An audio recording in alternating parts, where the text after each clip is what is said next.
Very good morning to all the students. Last lecture तक हमने mechanical properties of fluid के बारे में, एंगल ऑफ कांटेक्ट के बारे में पढ़ा। ओके, एंगल ऑफ कांटेक्ट के बाद हमने सरफेस टेंशन के बारे में पढ़ा। सरफेस टेंशन के बाद हमने सरफेस एनर्जी का इक्वेशन लिखा। एंड आफ्टर सरफेस एनर्जी हमने दो डेरिवेशन देखे। उसमें से पहला डेरिवेशन था regarding change in pressure and second derivation था हाइट ऑफ लिक्विड और हाइट ऑफ फ्लूइड राइज और fall in A capillary. Okay, आज इन्हीं सब चीजों पे हमको कुछ न्यूमेरिकल्स देखने हैं। ठीक है, उसमें से फर्स्ट न्यूमेरिकल जो लिखा है वहां पे बोर्ड पे हम पढ़ते हैं बेटा। ठीक है, फर्स्ट न्यूमेरिकल है the surface tension of water. Surface tension of water is 0.072 newton पर मीटर। यहाँ पे लिख देता हूं मैं, T is equals to 0.072 newton पर metre. Find the vertical force required to detach a floating pin of length 2.5 centimeter. Floating pin of length 2.5 centimeter from the surface of water. मतलब बहुत सिंपल सी चीज है, मुझे फोर्स निकालना है यहाँ पे और गिवन क्या है, टेंशन दिया है और लेंथ दी है ऑब्जेक्ट की। ठीक है, तो लेंथ कितनी है ऑब्जेक्ट की, L is equals to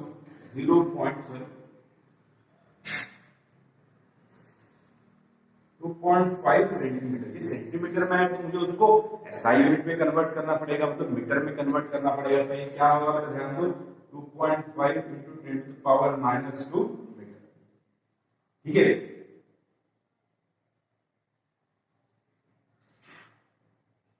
force की वैल्यू मुझे फाइंड करनी है। ठीक है, सरफेस टेंशन का फॉर्मूला क्या है,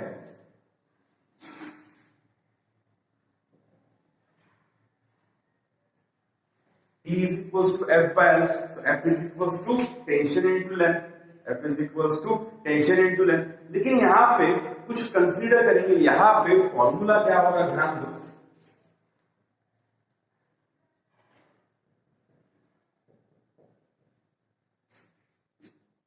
क्या फॉर्मूला लिखा मैंने, force is equals to tension into 2L, twice of length.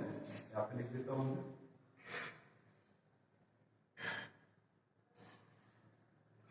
ये ट्वाइस ऑफ लेंथ क्यों लिखा, क्योंकि जो मेटल पिन यहां पे बोल रहे हैं वाटर उसके साथ या उसके दो सरफेस के साथ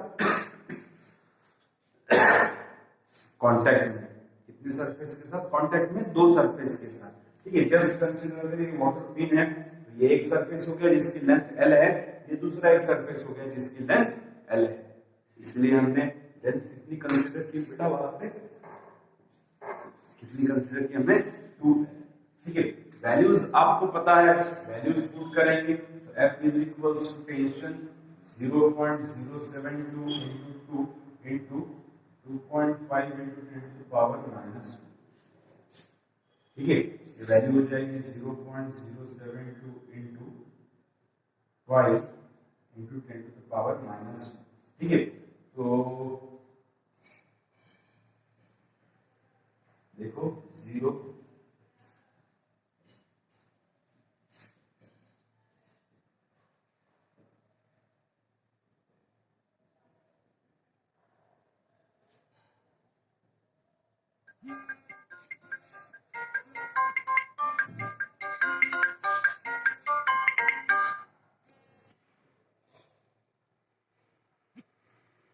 ठीक है, ये होगी बेटा अपनी टेंशन की वैल्यू।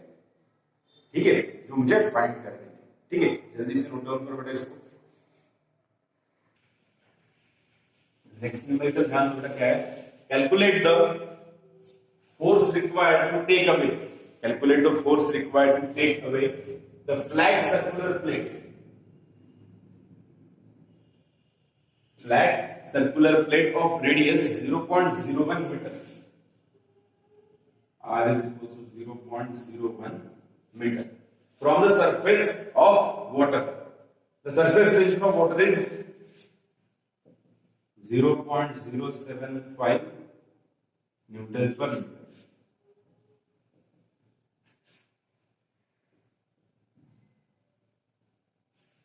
फॉर्मूला है T is equals to F by L। मुझे फाइंड करना है फोर्स, मतलब फोर्स का फॉर्मूला होगा T इंटू L। अब प्रॉब्लम ये आता है सर, हम फोर्स का फॉर्मूला यहाँ पे भी F is equals to tension into length ही लेंगे, या फिर force into that is tension into twice of length लेंगे। समझ में आया? ध्यान दो, इसको कैसे समझेंगे? Just consider this is flat circular plate, this is flat circular plate. ठीक है, मैंने इसको इस तरीके से रखा, ये जो मेरा हाथ है कंसीडर करो वाटर सरफेस है। क्या है वो? वाटर सरफेस है। और ये प्लेट कैसी है? फ्लैट है, इसीलिए सरफेस टेंशन जो आएगा वो उसकी एक ही साइड पे आएगा। इस साइड पे आएगा क्या बेटा? नहीं आएगा। मतलब दोनों में से कोई भी एक ही साइड पे आएगा, है ना। इसीलिए मुझे लेंथ को दो बार लेने की जरूरत नहीं है। लेकिन मुझे यही अगर बोला जाता कि ये सर्कुलर प्लेट फ्लैट नहीं है, ये वर्टिकल है। ये कैसी है? वर्टिकल है। वर्टिकल है मतलब ऐसे, ये वाटर सरफेस और ये ऐसी है, मतलब ये पूरी की पूरी अंदर जाती तो इधर भी फोर्स लगता, तो इस साइड में भी सरफेस टेंशन आता, इधर भी सरफेस टेंशन आता। यस और नो? उस कंडीशन में मुझे 2L लेना पड़ता, लेकिन अभी नहीं है। सर्कुलर प्लेट मैंने कंसीडर किया इसको, अभी ऐसी है, इसलिए एक ही साइड पे सरफेस टेंशन आ रहा है। ठीक है, तो आप बोलोगे सर वो तो ठीक है, लेकिन लेंथ की वैल्यू तो दी नहीं है। चलो ठीक है ना, लेंथ की वैल्यू कैलकुलेट करेंगे मेरा। तो फोर्स का फॉर्मूला हो गया F is equals to T into L। अगर वो सर्कुलर प्लेट है तो लेंथ मतलब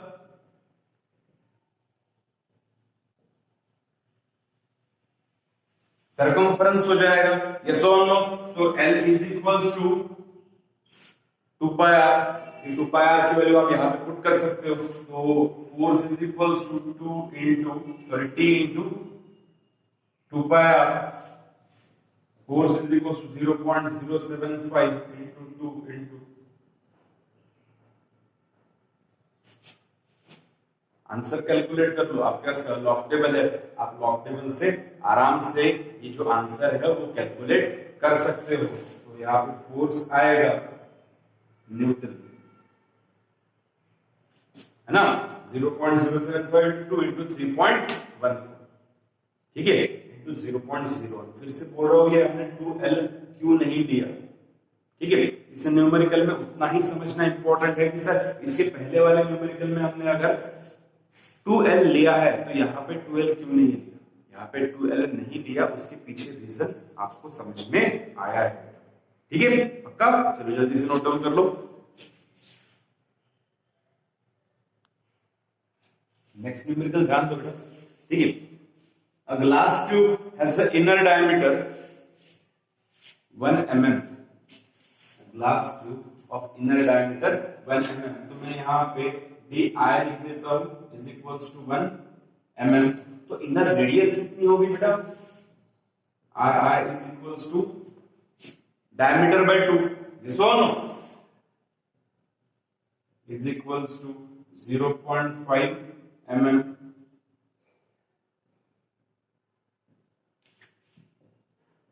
मैं उसको mm मतलब मिलीमीटर में तो रख नहीं सकता, मुझे उसको मीटर में कन्वर्ट करना पड़ेगा, SI यूनिट में। उसके बाद आउटर डायमीटर दिया है 1.1 mm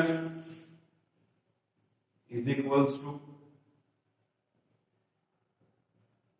तो आउटर रेडियस कितनी होगी? 1.1 के आधी। 1.1 के आधा मतलब 0.55।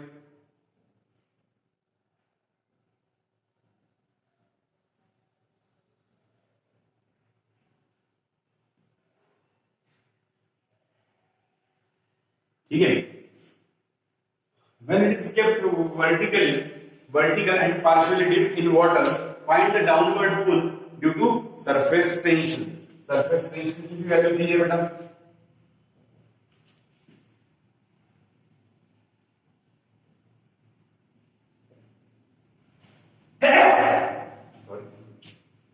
ठीक है, और फाइंड क्या करना है? फोर्स की वैल्यू फाइंड करनी है। ठीक है, फॉर्मूला वही लगेगा, T is equals to F by L, therefore F is equals to T into L। बस तकलीफ ये है कि मुझे यहाँ पे ना लेंथ की वैल्यू निकालनी है ना। लेंथ की वैल्यू कैसे निकलेगी? अब अगर आप ध्यान देंगे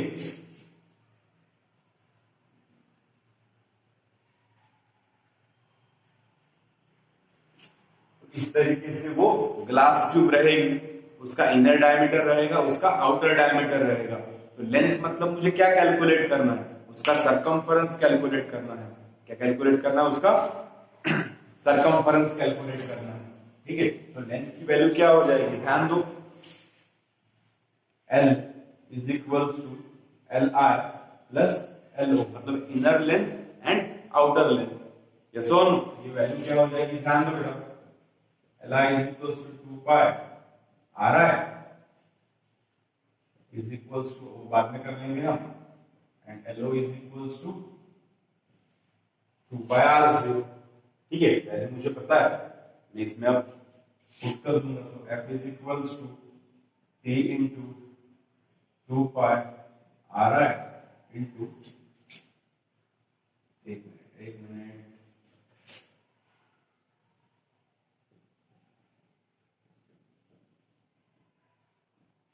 2 pi Ri plus 2 pi R0, so F is equals to T into 2 पाई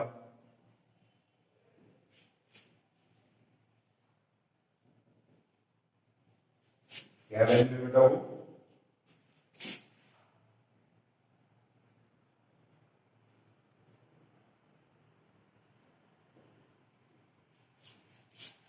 ठीक है, इन दोनों को ऐड अगर हम करेंगे तो देखो 0.5 और 0.55 1.05 मिलेगा मुझे यहाँ पे। ठीक है, तो force is equals to tension 0.075 into 2 pi into 1.05 into 10 to the power -3। ठीक है, 0.075 into 2 pi into 1.05 into 10 to the power -3, यहाँ पे फोर्स की वैल्यू मिल जाएगी बेटा, इसमें न्यूटन में। समझ में आया, पक्का सॉल्व कर सकते हो। यहाँ पे फिर से बता रहा हूं सर, ये आप अगर बोलोगे सर ये क्यों लिया आपने ऐसा,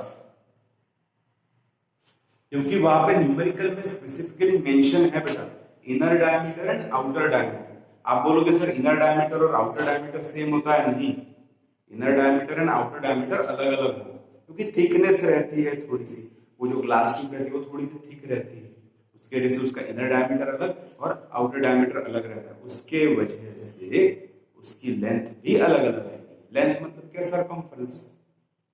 पक्का, चलो जल्दी से कैलकुलेट करो, नोट डाउन करो इसको, नोट डाउन करने के बाद ये आंसर कैलकुलेट करके आप लिखना है। ठीक है, जल्दी नेक्स्ट नंबर का ध्यान दो, हॉरिजॉन्टल लूप है। ठीक है, horizontal loop of wire of radius 0.02 metre, r is equals to 0.02 meter is lowered into crude oil and a film is the formed. Circular loop, film is formed. The force due to the surface tension of the liquid is 0.0113 Newton. Find the surface tension of crude oil. यहाँ पे tension की value find करनी है। आप बोलोगे sir ये तो basic numericals है, एक मिनट बेटा, सर आप बोलोगे सर ये तो बेसिक न्यूमेरिकल्स है, बेसिक न्यूमेरिकल्स है ये, ठीक है, सिंपल फॉर्मूला है, बस मल्टीप्लिकेशन ही करना है आपको, ये डिवीजन करना है, लेकिन कंसिडरेशन भी इंपॉर्टेंट रहता है, वो कैसे ध्यान दो। सर्कुलर लूप दिया है, सर्कुलर लूप दिया है, समझ में आया, तो मैं फॉर्मूला लिखूंगा यहाँ पे T is equals to F by L। Yes और नो, फोर्स मुझे पता है, लेंथ मुझे नहीं पता, सर्कुलर लूप है, इसका मतलब length is equals to circumference, L is equals to 2 pi R। Yes और नो, लेकिन बेटा वो जो सर्कुलर लूप वहां पे बना है, वो जो सर्कुलर लूप वहां पे बना है, ठीक है, उसके दोनों साइड में टेंशन है। ठीक है, ध्यान दो एक चीज, ठीक है, जब मैंने सर्कुलर प्लेट डाली थी, सर्कुलर प्लेट इस तरीके से थी, प्रेशर या टेंशन एक ही साइड में लग रहा था। सर्कुलर लूप जब डाला तब उसमें इनसाइड, अंदर के साइड में एक फिल्म तैयार हुई जो यहाँ पे लिखी, एंड फिल्म इज फॉर्म। आपको सर्कल या फिर एक हम कहेंगे ना डिस्क या रिंग में डिफरेंस पता है। डिस्क जो पूरी तरीके से भरी हुई रहती है अंदर से, whereas रिंग सिर्फ आउटर रहता है, उसका जो अंदर रहता है वो कुछ नहीं रहता है। ठीक है, तो ऐसी एक रिंग मैंने डाल दी, तो जैसे ही मैंने रिंग डाल दी तो वहां पे फिल्म फॉर्म हुई, सरफेस फिल्म फॉर्म हुई। सरफेस फिल्म के दोनों साइड में क्या रहता है बेटा, टेंशन, यस और नो। इसीलिए जो लेंथ है मुझे उसी तरीके से कंसीडर करनी पड़ेगी। ध्यान दो, L is equals to 2 into 2 pi r, ये वैल्यू क्या होगी, L is equals to 4 pi r। अगर आप simple L is equals to 2 pi r consider करके आगे बढ़ते तो वो आपका न्यूमेरिकल गलत हो जाता है। सही बात है, तो वो उतनी चीज आप ध्यान में रखेंगे। तो उसके बाद वैल्यूज पुट करेंगे, t is equals to 0.0113 divided by 4 pi into 0.02, 0.02, ये वैल्यू हो जाएगी t is equals to 0.0113 divided by 0.08। फिर से लॉग टेबल आया, फिर से लॉग टेबल आएगा, आपके पास लॉग टेबल है, लॉग टेबल से इसको कैलकुलेट करो तो टेंशन की वैल्यू आएगी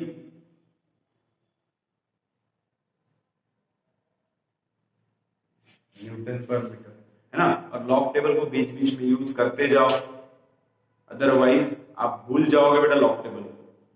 समझ में आया, लॉग टेबल बहुत ज्यादा इंपॉर्टेंट है। अभी आप घर में कैलकुलेटर यूज कर सकते हो, लेकिन at the time of paper, at the time of exam आप कैलकुलेटर यूज नहीं कर पाओगे। समझ में आया, तो उतना ध्यान रखेंगे। ठीक है, जल्दी से नोट डाउन करो न्यूमेरिकल को।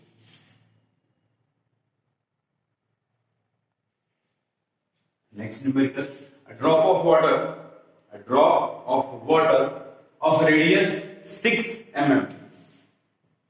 तो R1 लिख दो बेटा इसको 6 mm, मतलब 6 into 10 to the power minus 3 meter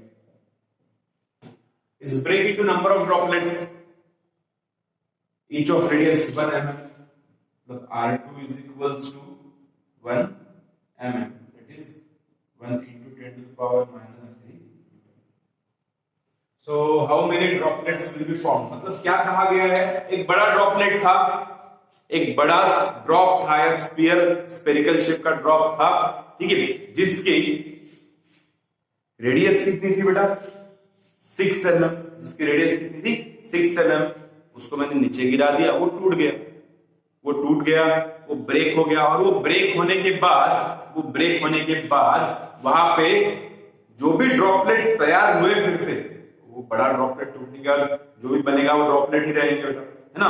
वो ड्रॉपलेट जो बने, अभी जो छोटे छोटे ड्रॉपलेट्स बने उनकी रेडियस कितनी थी 1 mm, उनकी रेडियस कितनी थी 1 mm।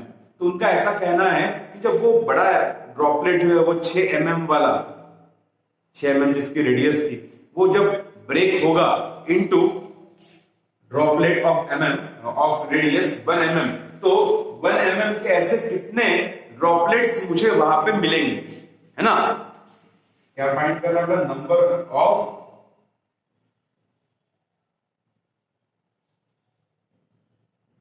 ड्रॉपलेट्स। ठीक है, तो चलो कैलकुलेट करते हैं। नंबर ऑफ ड्रॉपलेट्स मतलब n की वैल्यू मुझे कैलकुलेट करनी है। अब n की वैल्यू मुझे कैलकुलेट करनी है तो मुझे सबसे पहले दोनों का क्या लेना पड़ेगा बेटा, क्या लेना पड़ेगा, दोनों का वॉल्यूम कंसीडर करना पड़ेगा। ठीक है, तो ध्यान दो, volume of first drop is equals to 4/3 pi R cube. ठीक है, क्या है वो 4/3 pi R cube.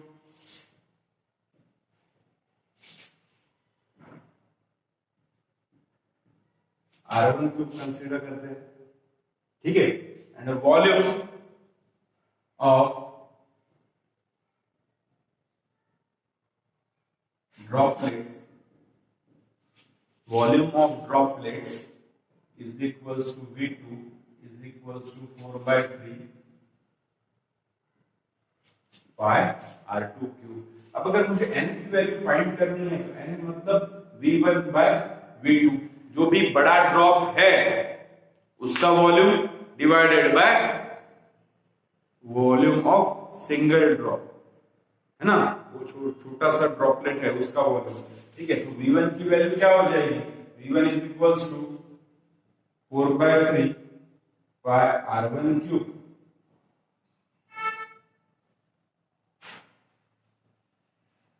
Four by 3 get cancelled, pi's also get cancelled, n is equals to R1 by R2 whole cube, n is equals to